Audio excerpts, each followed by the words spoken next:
Hello everyone, and welcome to this session on API monitoring for ShopEase. My name is Blessing Olaleye, and this is DevSecOps CloudTech. Today I'll be sharing a real-world story about how a popular shopping app improved its reliability using AWS CloudWatch.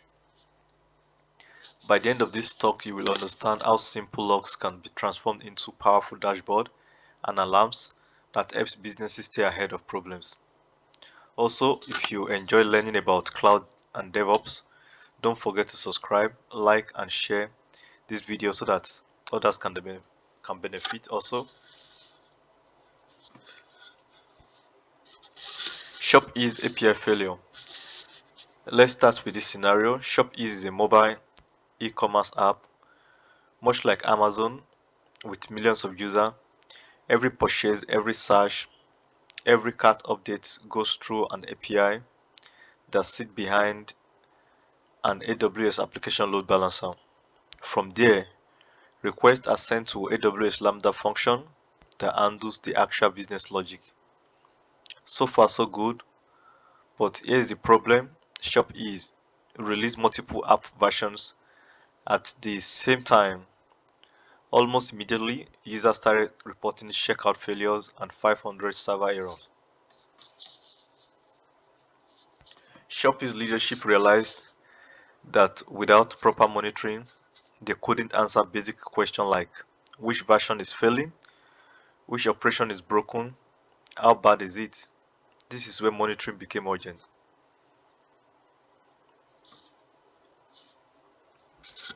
Now let's put this in simple terms. Think of ShopEase as you would think of Amazon. Imagine opening the app, adding something to your cart, searching for shoes, and finally checking out. When you do this, none of the heavy work happens on your phone. Your phone is more like a messenger. It takes your order and passes it to the ShopEase backend system running in the cloud. The backend then decide, should it add something to your cart? Should it run a product search? Should it process your payment and confirm your checkout? All of these actions happens behind the scene in the cloud.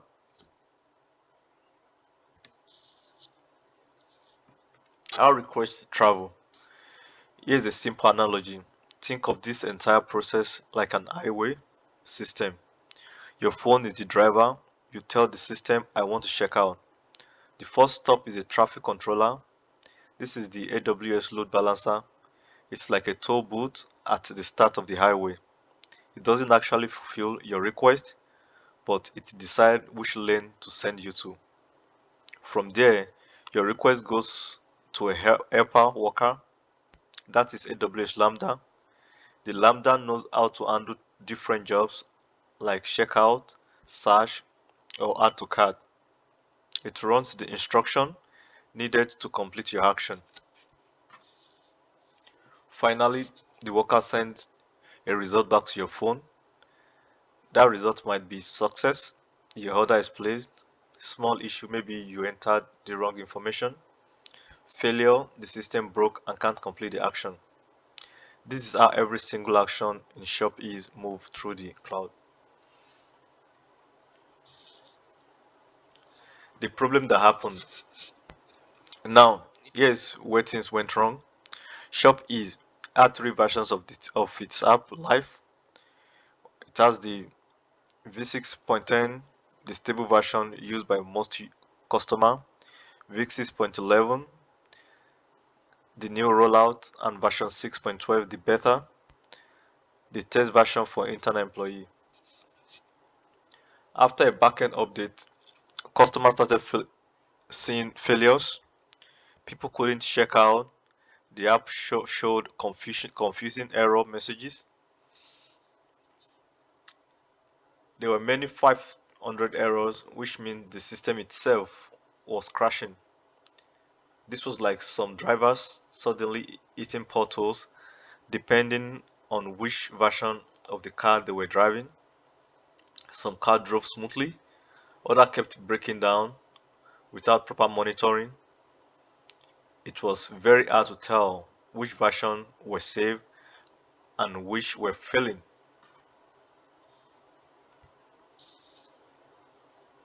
Here comes to leadership.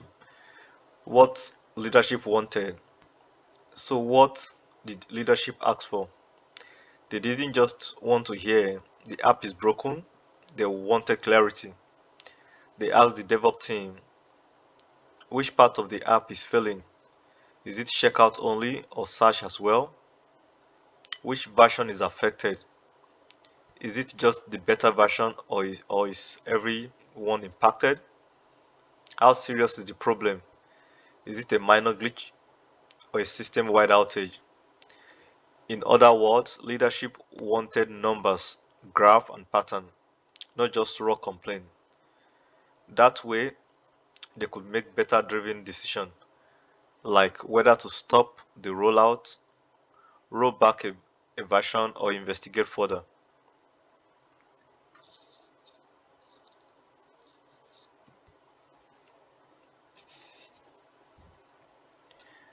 AWS Composer Architecture view. This diagram gives us the full picture of ShopEase architecture. On one side, we have the mobile app.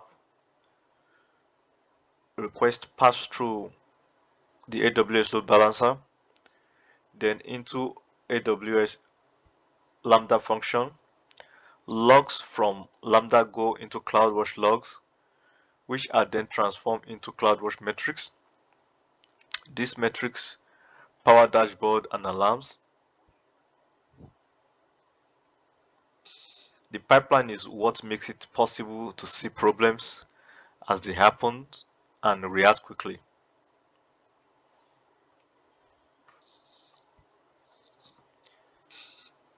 The tech behind fixing this: logging.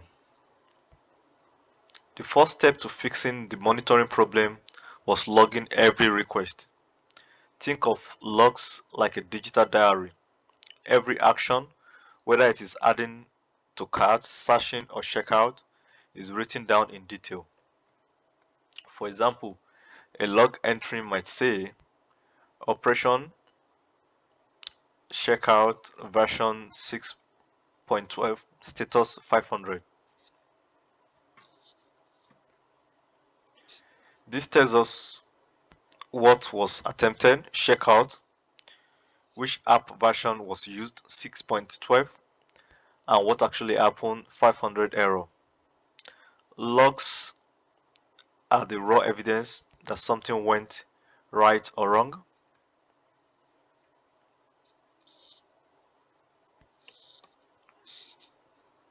Metrics and dashboard. One thing we should understand, like, logs on their own are overwhelming, thousands of lines you can't easily read. So the DevOps team turned logs into metrics. Metrics are like the scoreboard of the system. They tell you how many times an action succeeded or failed. For example, checkout on version 6.12 beta had 25 error per minute. Search on version 6.10 had 0 errors. Once these metrics were in place, dashboards were built. Dashboards are like control panel with charts and graph that shows error rates and success rate clearly. On top of that, alarms were set up to notify the team when things went wrong. Now the data wasn't hidden, it was visual and actionable.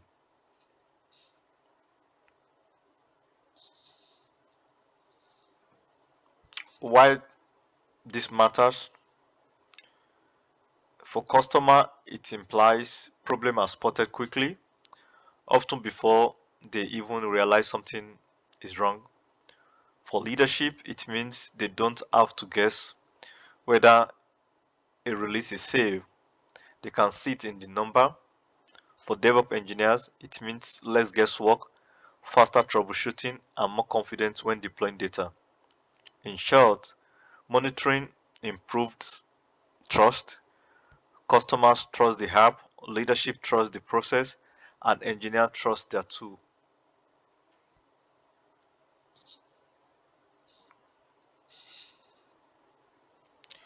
Now it's time to look into configuration of this entire setup. Ensure Lambda logs is in JSON, JavaScript object notation format. To configure CloudWatch, step 1 is making sure Lambda logs are written in structured JSON format. Instead of messy text, logs should look like this. Operation checkout version 6.12, status 500. This consistency allows CloudWatch to read the field and later turn them into metrics. Think of it like filling out a form. It's easier to process when the answer is structured. The sample Lambda code is available for you to view in GitHub. You can see the GitHub link right there.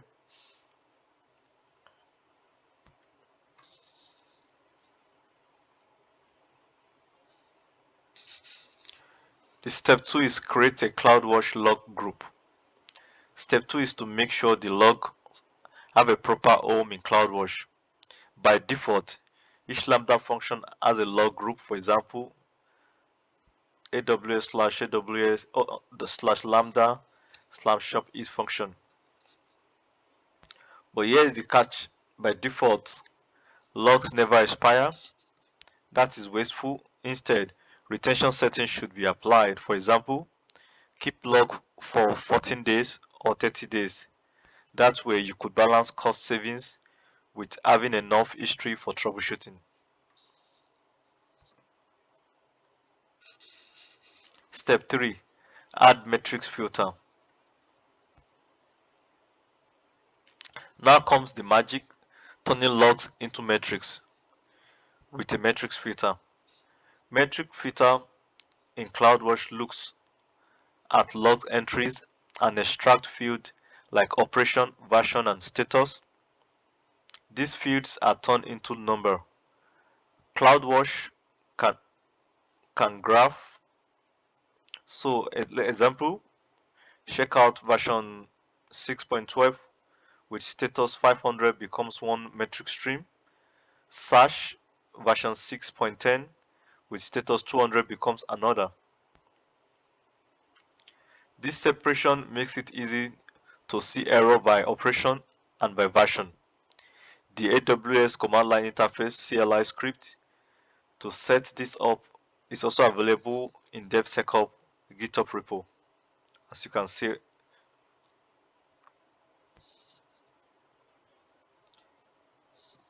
Step 4, verify your metrics. Once the metric filter is in place, you can check in the CloudWatch console. Under metrics, look for the namespace ShopEase/API. Then you will find API request count with 3 dimensions: operation, checkout, search, and add to cart. App version 6.10, 6.11, 6.12 beta.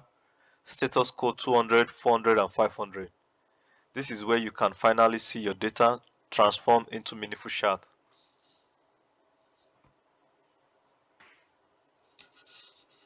Step 5, build dashboard.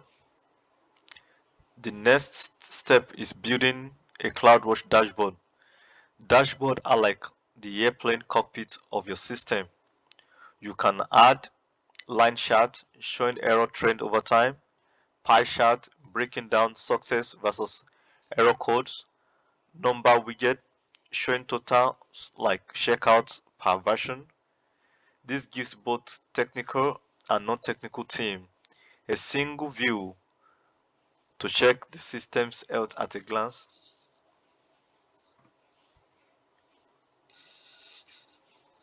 Configure alarm step 6. Dashboards are useful, but you don't want to stare at them all day. That is where alarm comes in. For example, an alarm can be set so that if checkout in version 6.12 beta see more than 10 errors per minute, the team get notified instantly. Notifications are sent through SNS, which can send emails, text message, or even post to Slack or PagerDuty. This way, engineers don't miss issue and customers are protected.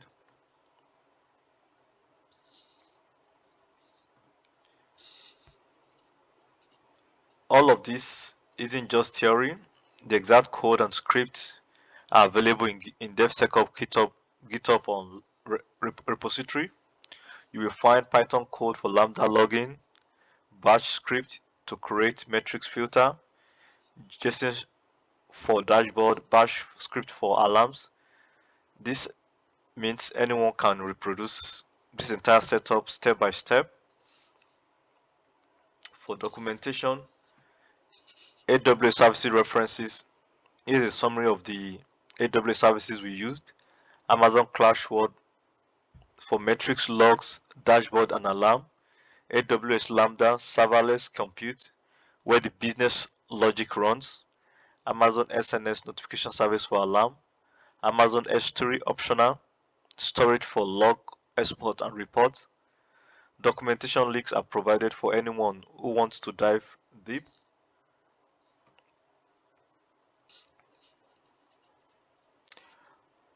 Before we end, let's recap. Logs are the foundation. Without them, you have no visibility. Metric filter turns logs into usable numbers. Dashboard turns number into visuals for leadership and engineers. Alarms make sure issues are caught quickly. Together, these steps help ShopEase catch error faster, keep leadership informed, and maintain customer trust. And finally, thank you so much for watching this walkthrough on ShopEase and AWS CloudWatch. If you learned something new today, please like the video, subscribe to DevSecOps CloudTech channel, and share it with others.